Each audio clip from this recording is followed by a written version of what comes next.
you. When I first got out of college, I went down and I was executive director of the National Taxpayers Union at exactly the time we were having a discussion about a national constitutional convention through an Article 5 constitutional convention call, which is actually very similar to what Rhode Island's looking at. There's one way to amend the Constitution that we're familiar with. Most of our amendments, all of our amendments, got recommended by the House and the Senate, 2/3 House and Senate, they got sent out to the states for ratification.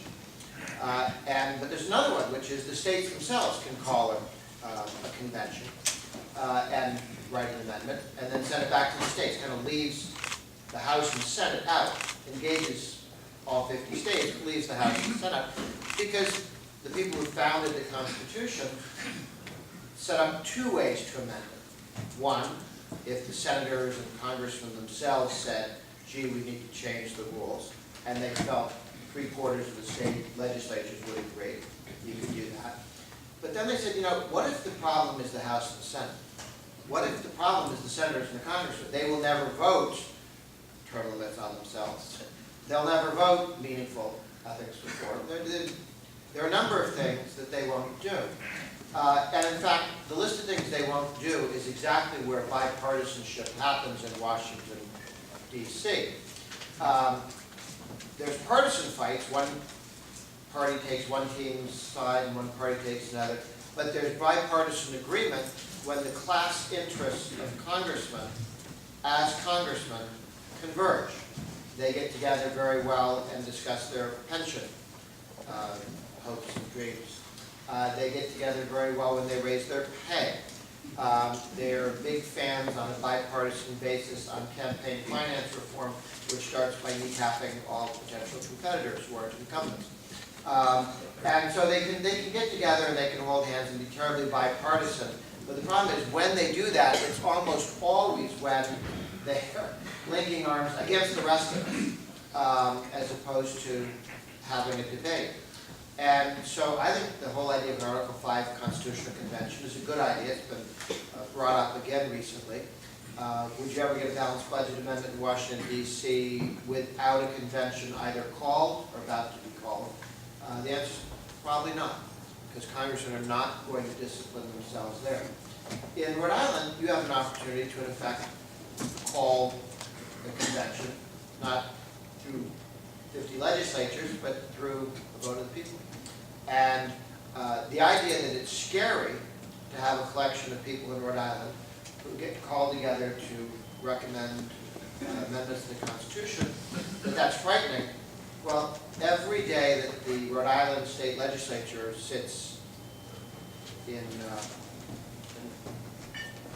works, it's actually a constitutional convention, because they could together vote any amendment out and send it to the people. They're a sitting constitutional convention. Every day they meet in the middle of the night when nobody is looking, and when they do stuff. The same thing with the U.S. House and Senate. The U.S. House and Senate could meet next week and do any, and if they had the votes, pass any constitutional amendment they wanted and send it out to the states. Now, particularly stupid ideas might not make it through 3/4 of the states.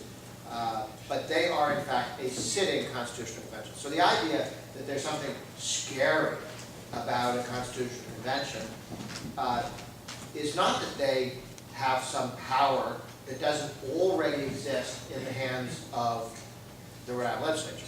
They don't have any power that doesn't sit in their hands. They just have the same one to put forward possible amendments, recommend them, put them up for a vote, which the legislature can do as well. What's scary is what just alluded to. People running for a convention to do a constitutional convention can discuss the issues they want to. They're not confined to what happens when you run for the state legislature, when a series of powerful interests, labor unions and others, ask you to sign on the dotted line X, Y, and Z. They take issues off the table.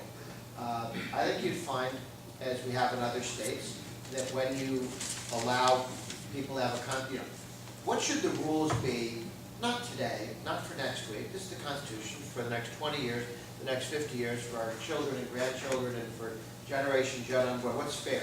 And all of a sudden, a lot of the, well, I know it would advantage me in this weekend's fight, melts away, and people do rise up and have a larger and longer horizon that they're looking at. Massachusetts has a constitutional amendment, which put in there requires a single rate on the income tax. So Massachusetts is 5.25 now, the flat rate. They can move it up, they can move it down the legislature, but they can, one rate. 5 times progressives in the state have gotten the signatures or got the legislature, more likely the legislature, to put on the ballots, have a graduated income tax, progressive income tax, be able to divide people into 5 or 6 different groups and have different tax rates.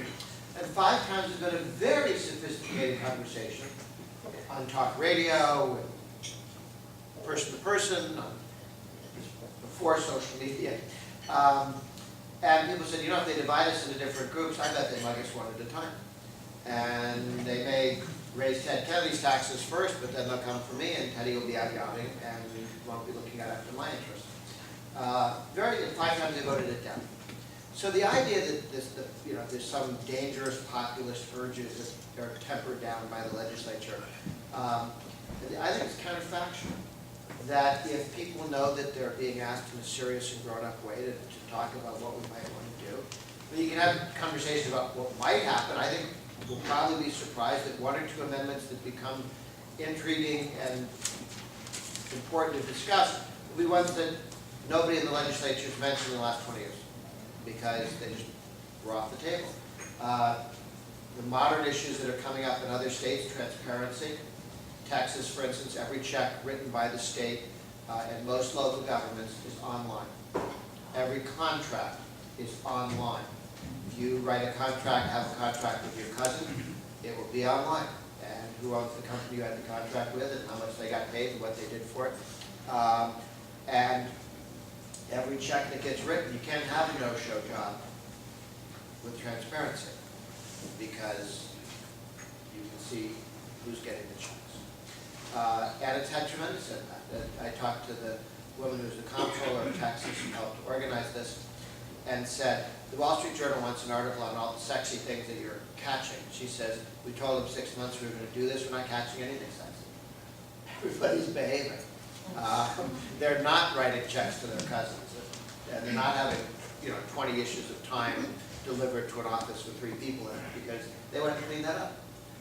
Knowing, and by the way, had we been transparent 20 years ago, we'd have lost 20 years of nonsense, okay, but we stopped it. And it changes the way politicians behave. I think term limits is something to have a good discussion of, and you'll never have a conversation about it with a bunch of professional politicians in the legislature. Now, you may decide yes, you may decide no, but it's the only time to have the conversation. And the other point is, look, there are 50, some say 57, states in the country. And federalism gives us a wonderful opportunity because you can say, well, here's something that 7 states have done. And it's an experiment, right? We now have about 24 states have term limits. Well, you can go take a look. And what does that do? Is it going to be more diversity, more interesting people in the legislature, more talent, less talent? Are they passing better or worse legislation? How would you measure that? Well, you can take a look now. You don't have to guess. When states have transparency, is there some problem nobody thought of? Well, it's been going on for a decade now, and no. But you don't have to jump into the swimming pool first. Other people go and tell you what the temperature is. Other people can have gone out there and tried different things. So I think that what I will find in having a constitutional convention and debate is that it elevates the debate from who wins and who loses this week to what are the rules for the next 100 years. It takes us out of things the legislature doesn't want to talk about, don't get talked about. There are unofficial gag rules about all sorts of issues at the legislative level that won't exist with a constitutional convention. And you have a number of other states that have done interesting things. Some, nobody's life is a complete waste. Some people serve as bad examples. Same thing is true for states. You can take a look and say, oh, let's not do what Wyoming did here. look at what that didn't work, did it? And other states, these 5 states seem to have tried something that really worked, and you take a look at it. You don't have to guess. You can actually see with the track record what amendments, what constitutional guardrails have helped protect people and from going bankrupt or having things go crazy in the state, and which ones seem like a good idea but are wholly irrelevant, don't matter at all, or seem like a good idea and actually cause problems. So again, I think it's not dangerous, not any more dangerous than the sitting legislature. It's a more open process, and we can discuss more things, not on somebody's timetable. The budget has to be done by Tuesday, the committee chairman has to go home, so we've got to rush, and you know how the legislature's always doing things at the last minute and the last nights, and it doesn't, the rest of the world doesn't operate that way. Legislatures tend to, but they use it to game the system. We have a lot of time to think about it in Rhode Island. So with that said, again, we had this conversation nationally. Gee, Congress will never do a balanced budget amendment. Let's do a constitutional convention for a balanced budget amendment and maybe other topics. We had a very interesting conversation in 78, 79, 80, 81 on constitutional convention, on a balanced budget amendment that didn't happen in Washington, D.C. We later had a couple of votes, actually passed 2/3 of the House, and it did force some discipline on the way Congress existed. But you only had the debate by taking it away from Congress in Washington, D.C. and sending it out to people to have a debate. And the only way to have some issues debated, discussed, maybe some of them, need to be knocked down. That seemed like a good idea, and it's a bad idea. Let's make sure we don't do that. You can only have those conversations outside the legislature, and it's no fair for them to say that somebody gave them the right to do all the thinking and the talking for the rest of us. This is the opportunity for everybody here and throughout the state to say, how about this idea? How about this idea?